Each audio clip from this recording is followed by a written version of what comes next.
sinus. Cavernous sinus, here you should know the relations of the cavernous sinus. The roof and the floor, you see, roof you have the meningeal layer of dura mater. Here you can see the endosteal layer of dura mater. So the student should not forget the roof is formed by the meningeal layer and the floor is formed by the endosteal layer, and inside the floor you will be having the internal carotid artery, and this is the most important MCQ.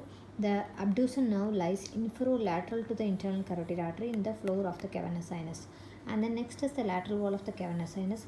Here you will be having the third oculomotor, fourth trochlear, and ophthalmic division of trigeminal and maxillary division of trigeminal. All are lying in the lateral wall of cavernous sinus. And in the medial wall of cavernous sinus MCQ is pituitary. This is called as sella turcica, where the pituitary lies. And beneath that you will be having the sphenoidal air sinus. So these are all important MCQs. Related to the pituitary, pituitary lies in the sella turcica. This is area called body of the sphenoid bone, and here through the infundibulum it comes out, and the pituitary beneath that you will be having the sphenoidal air sinus, and anteriorly you will be having the optic chiasma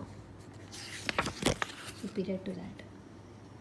Okay, so this is the area where you have the cavernous sinus and the nerves related to the cavernous sinus. Okay, this is the area. So what happens, you should know the rupture of the internal carotid artery leads to pulsatile exophthalmos, and the next one you should know the this is the area optic chiasma, you can see that. Okay, and here is the area cavernous sinus, and cavernous sinus tributaries you should know.